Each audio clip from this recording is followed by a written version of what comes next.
Huntsville, Ontario. May 26, 1938. Dear Marg, I received your letter when I arrived home Sunday, and certainly pleased to hear from you. You are probably surprised at the address. I am building a house on Ferry Lake between here and Baysville and expect to stay for about a month. However, I go home each Saturday. I landed home last week in time to say goodbye to Mother. Dad is up at New Liskeard with some friends of ours when Mrs. Clan had a stroke, so Mother is up there for unknown days or weeks. Joyce is keeping house. I wanted to have you up this coming weekend, but Joyce asked me to wait until the following. That is June 4th and 5th. If you can leave in the morning of the 4th, Joyce would meet the train as I don't get home until after 6. Now Marg, I know I should come and see you first, but can't get away, so would you let me go your fare please? I would feel better about it. Well, that's that, Marg. Drop me a line and let me know the verdict. Address mail care of Edward Steele, Huntsville, Ontario. I hope you will excuse the pencil, dear. I have no pen here and don't care to ask for a loan of one. I am sure we can have a good time wandering around the hills or going fishing, etc., and I'm certain I will have the best time just seeing you after 10 months. 10 long months that we will soon forget the long absence once we are together for a few hours.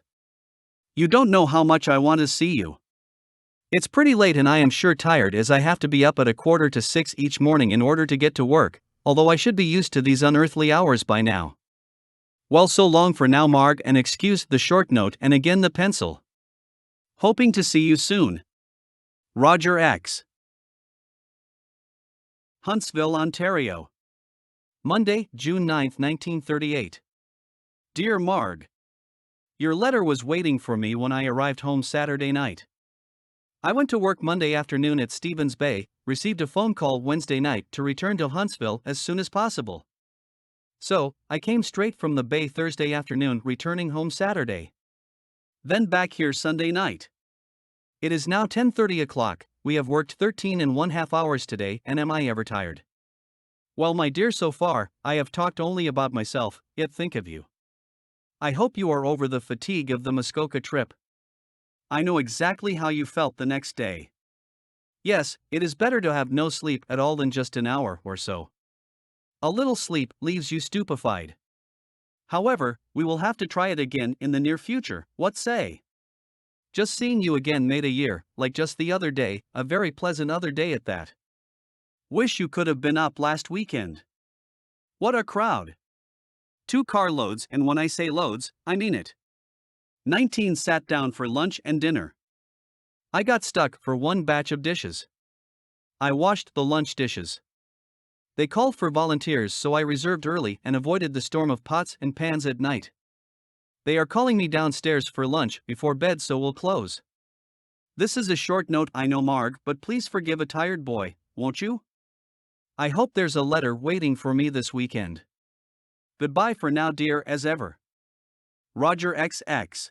Bracebridge, Ontario. July 4, 1938. Dear Marg, your letter was waiting for me when I returned home this weekend. I hardly expected one so soon. Thought you would punish me a little and make me wait a while. However, I'm glad you didn't.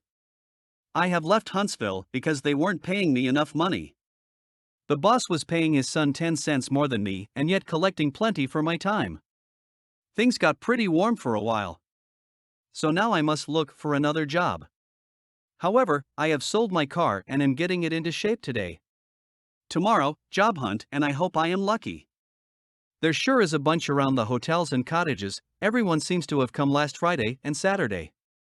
Irene Hancock is here for a week. In fact, she has been here a week and is staying until Cedar Wild opens next Friday. Good old spot, eh? We'll have to go up there some night if I get time, but so long as I am home there will be plenty to do, according to Mother. If I got paid for all she wants done, I would be making good money. Gil got a letter from his girlfriend, Cap, and she is going to send up the snaps this week, so we'll have some prints for you. I hope they are good. Well, Marg, I had better call this quits if I want to catch today's mail. I hope you were a good girl when in Buffalo and didn't run around to any joints. Write soon, my dear, and excuse this scratch. We'll send snaps as soon as possible. As ever. Roger XX.